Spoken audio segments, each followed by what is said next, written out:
আসসালামু আলাইকুম। আজকে আমি আপনাদেরকে দেখাবো কিভাবে সিক্রেট বোরহানি তৈরি করবেন। আমি সিক্রেট কেন বলছি, কারণ আমরা তো বোরহানির রেসিপি অনেকেই ইউটিউবে দেখেছি, ফেসবুকে দেখেছি, বাট আমি আজকে যে বোরহানিটা দেখাবো এখানে কিছু বিশেষত্ব আছে।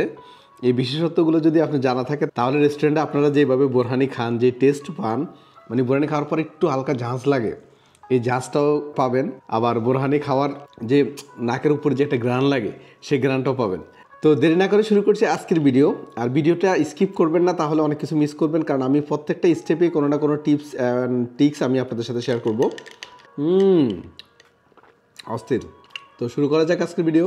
আচ্ছা, আমরা যখন বাবুর্চিদের হাতের বোরহানি ট্রাই করি তখন কিন্তু চমৎকার একটা গ্রান আসে। এই গ্রানটা হচ্ছে আপনার, এখানে আমি একটা মশলার মিশ্রণ দেখাবো, আর এই মশলাটা আপনারা যদি প্রপারলি প্রসেস করতে পারেন তাহলে বোরহানির গ্রানটা অনেক ভালো আসবে, অ্যারোমাটা অনেক ভালো আসবে। এখানে আমি ধনিয়া নিচ্ছি 1 টেবিল স্পুন, 2 টেবিল স্পুন, মিষ্টি জিরা নিচ্ছি যেটাকে আমরা সব বলি 1 টেবিল স্পুন, সাদা গোলমরিচ নিচ্ছি 1 টেবিল স্পুন, 2 টেবিল স্পুন, আর 5-6 পিস লং।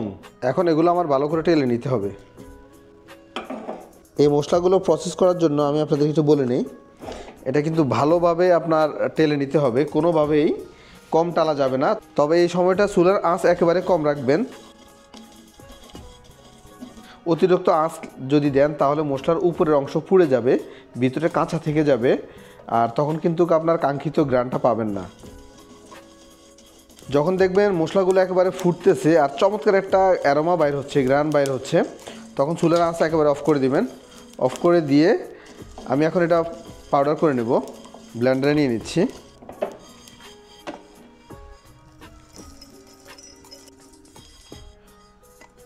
তবে এই মশলা পাউডার করার সময় অবশ্যই 1 টেবিল স্পুন ব্ল্যাক সল্ট অর্থাৎ বিট লবণ দিয়ে দিবেন।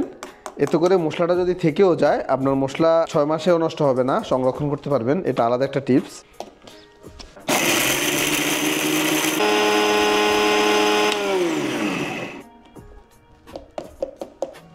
এই যে দেখেন মশলাগুলো কতটা পাউডার হয়েছে, একেবারে পাউডার করে নিয়েছি।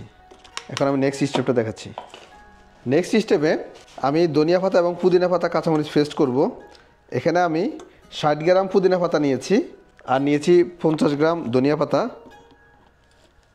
আর দিচ্ছি কাঁচামরিচও দিচ্ছি আপনার 60 থেকে 70 গ্রাম, কারণ কাঁচামরিচের ঝালটা একটু বেশি প্রয়োজন হয় বোরহানিতে। আর এখানে আমি 3 টেবিল স্পুন সরিষা, সাদা সরিষা, গতকালকে আমি ভিজিয়ে ফ্রিজে রেখেছি, এই কারণে একটু দেখতে বেশি দেখা যায়। আর এই সরিষাগুলো আমি উপর থেকে দেবো, কারণ সরিষাতে বালু থাকে, কয়েকবার ওয়াশ করার পরও নিচে বালু থাকে। আমি উপর থেকে দিচ্ছি 3 টেবিল স্পুন সরিষা। নিচে যে দেখেন অলরেডি কিন্তু বালু ময়লা পাওয়া যায়, সরিষা যতই ওয়াশ করেন নিচে কিন্তু ময়লা থাকবে, এই জন্য সবসময় চেষ্টা করবেন যে নিচেরগুলো না দেওয়ার জন্য। আর সাথে দিচ্ছি 1/2 কাপ পানি, ঠান্ডা পানি। এখন এটা ভালো করে ব্লেন্ড করে নেব। এখন আমি ব্লেন্ড করে নিচ্ছি।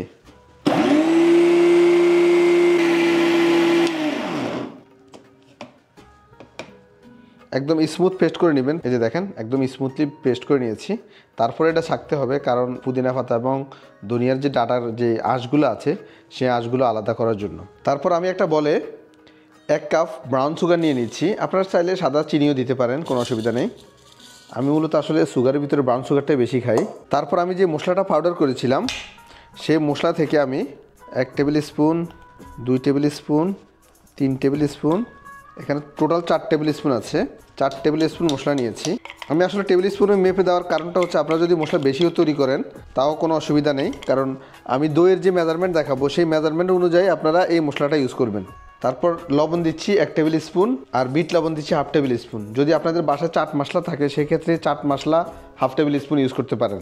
আর এখানে মোস্ট ইম্পর্ট্যান্ট সিক্রেটটা হচ্ছে লেবুর রস। বোরহানিতে অবশ্যই মাস্ট বি একটু লেবুর রস দিবেন, এতে করে আপনার বোরহানির টেস্টটা ডাবল হয়ে যাবে। এটা যদিও খুবই সিম্পল একটা ব্যাপার, বাট এটা টেস্টে অনেক হিট করে। আমি লেবু নর্মালি এভাবে চিপ দিয়ে রসটা নিয়ে নিচ্ছি, তারপর চোগলাটা রেখে দিলাম। এই চোগলা রাখার কারণও আছে, টোটালি আমি বড় একটা লেবু দিয়েছি। তারপর যেই ধনিয়া পাতা পুদিনা পাতা পেস্ট করেছি সেটা আমি দিচ্ছি। সেটা অবশ্যই সেকে দিতে হবে, তা না হলে কিন্তু আপনার বোরহানিতে দানা দানা লাগবে।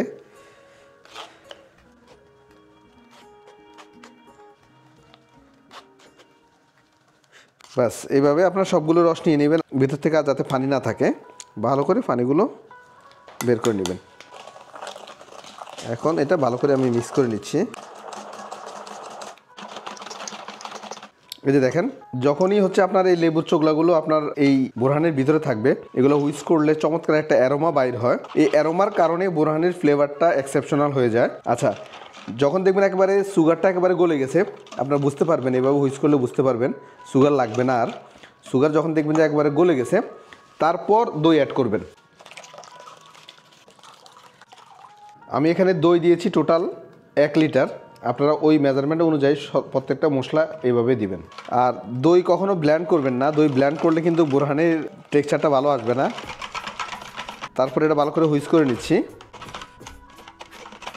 আচ্ছা, আমি এখন একটা টিপস আমি আপনাদেরকে দেব, সেটা হচ্ছে বোরহানির শেষ মুহূর্তে এসে অবশ্যই অল্প একটু সরিষার তেল, খাঁটি সরিষার তেল অ্যাড করে দিবেন, সেটা 2-1 টেবিল স্পুনের মতো।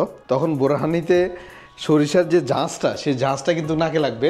এটা আমার ব্যক্তিগত টিপস, আমি সবসময় এটা মেনটেন করার চেষ্টা করি। তারপর কিন্তু ভালো করে হুইস্ক করে নেবেন। ব্যাস, আমার বোরহানিটা হয়ে গিয়েছে। এখন আমি লেবুর চোগলাগুলো তুলে নেব, এগুলোর প্রয়োজন নেই। বাস, রেডি হয়ে গেলে আমার বোরহানি। এখন পরিবেশন করব। আমি একটু বরফ কুচি নিয়েছি, দেখেন চমৎকার একটা কালার আসছে।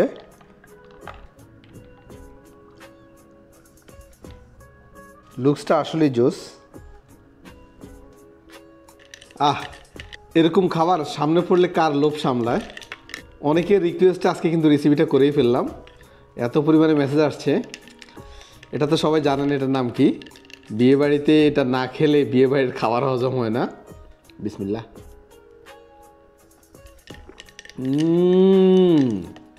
এটা যেমনটা গ্রান, ওয়াও, অস্থির। এটা টেস্ট আসলে অসাধারণ।